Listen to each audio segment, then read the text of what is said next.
भाइयों के मतभेद की कहानी। Family story. बहुत दिनों बाद अच्छी गहरी नींद आई। सोकर उठ जाने पर हॉस्पिटल में हूँ, यह ध्यान में आने के लिए कुछ क्षण लगे। बैल बजने पर रूम में नर्स आई और बोली, गुड इवनिंग सर, कोई मिलने आया था क्या? नहीं, नर्स ने कहा। बड़ी देर सोया था इसलिए पूछा। मोबाइल पर एक भी मिस कॉल या मैसेज नहीं आया था। अभी कैसा लग रहा है? नर्स बोली, प्रचंड बोर हो गया हूँ। 3 दिन में वह प्यून अंकल को छोड़कर दूसरा कोई भी मिलने नहीं आया। सब के सब इतना भी क्या बिजी होंगे? अपना कोई हॉस्पिटल में है, इसकी कोई चिंता है कि नहीं? नर्स बोली, पर मैंने कुछ जवाब नहीं दिया उसे। सॉरी, मैं जरा ज्यादा ही बोल गई। नर्स बोली, जो सच है वही तो बोल रही हो आप। मैंने कहा, ब्लड प्रेशर चेक करते समय 2-3 टाइम सॉरी बोलकर नर्स चली गई। वैसे नर्स का बोलना मन को लगा। 2 शब्द बोलने के लिए नजदीकी कोई नहीं था, प्यार से बोलने वाला कोई नहीं था। बहुत बुरा लगता था, एकदम से रोना सा आ गया। मन भर आने के बाद शर्ट की स्लीव से आंखें पोंछी। सर में विचारों का पंखा जोरों से घूमने लगा। अस्वस्थ बढ़ी।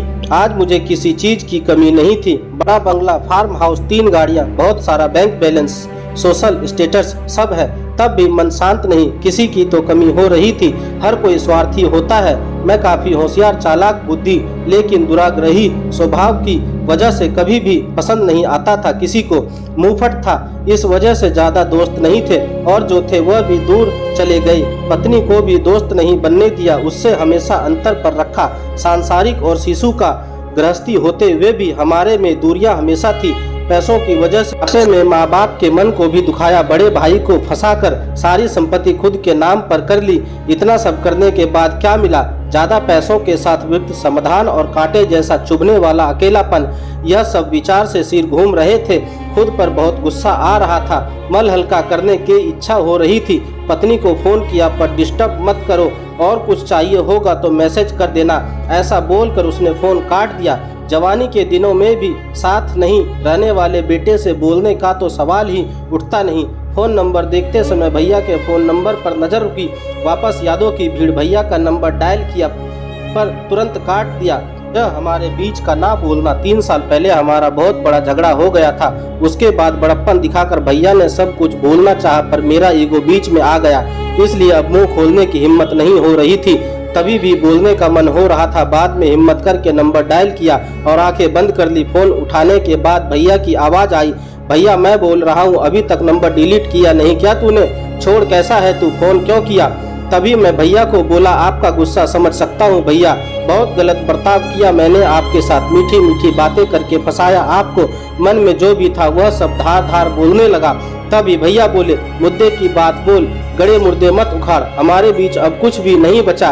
भैया ऐसा मत बोलो, मैं तो सिर्फ बोल रहा हूँ। मैं तो पैसों के कारण भटक गया था भैया, भूल हो गई मुझसे, बंटवारा हो गया, अब कुछ भी बचा नहीं, मुझे माफ कर दो, मैंने बोला। पर भैया की तरफ से कुछ भी जवाब नहीं आया। मैं सुन रहा हूँ, बोल क्या काम था? मुझसे पहाड़ इतनी भूल हो गई भैया, तुझे कहा ना मुद्दे का बोल, जो हुआ वह सब भूल जाओ भैया। ठीक है भैया, बेमन से बोले, पर मैं बहुत ज्यादा भावुक हो गया। तभी भैया बोले, तुम्हारा हो गया हो तो फोन रखता हूँ, आज तो स्पष्ट रूप से बोल क्या हुआ? तभी मैं बोला, हॉस्पिटल में अकेला पड़ा हूँ भैया। क्या हुआ? भैया का आवाज एकदम से आया, बीपी बढ़ गई है, चक्कर आ रहे थे, इसलिए भर्ती हुआ हूँ। डॉक्टर ने आराम करने के लिए कहा है। तभी भैया ने पूछा, साथ में कोई है क्या तुम्हारे? कोई भी नहीं है। दिन में 2-3 बार पत्नी और बच्चे वीडियो कॉल करके अपना कर्तव्य निभा रहे हैं। जो बोया वही पा रहा हूँ। मैंने आपके साथ भी ऐसा ही किया था। कभी भी प्यार के 2 शब्द बोले नहीं, सिर्फ व्यवहार देखा। स्वार्थ के लिए रिश्तों को इस्तेमाल किया और तोड़े भी। अकेलेपन से आंखें खुल गई। मन भर आने से फोन कट कर दिया और अंधेरा करके बिस्तर पर पड़ा रहा। कुछ देर बाद नर्स आई, लाइट लगाकर। साथ में कागज में कुछ रखा था, वह नर्स ने मुझे दिया। उसमें से मस्त खुशबू आ रही थी। जल्दी जल्दी उसे खोला तो उसमें भुनी हुई मूंगफली थी। वह देखकर बहुत खुशी हुई। जरूर भैया आए होंगे, कहा है भैया मैं यही हूँ, कहकर भैया सामने आए। हम सगे भाई 3 साल बाद एक दूसरे से मिल रहे थे। दोनों की ही मन की विचित्र अवस्था हो गई थी। दोनों एक दूसरे की ओर एकटक देखते जा रहे थे।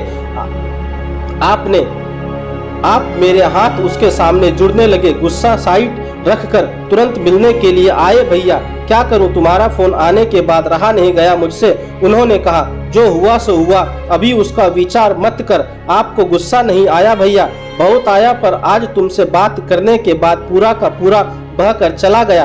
तुम्हें पसंद भुनी हुई मूंगफली ले ली और जल्दी यहाँ आ गया। भैया मैं आगे कुछ बोला नहीं। भैया ने सर पर प्यार से हाथ फेरा, तब बहुत शांत शांत लगा।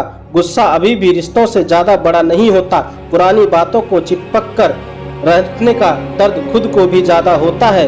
एक बात हमेशा ध्यान में रखना, हमारा रिश्ता मतलब फेविकोल का जोड़ भैया बचपन में देते थे, वैसे ही मूंगफली के दाने छील कर मुझे देकर बातें कर रहे थे। वह भुने हुए दाने के स्वाद अफलातून था।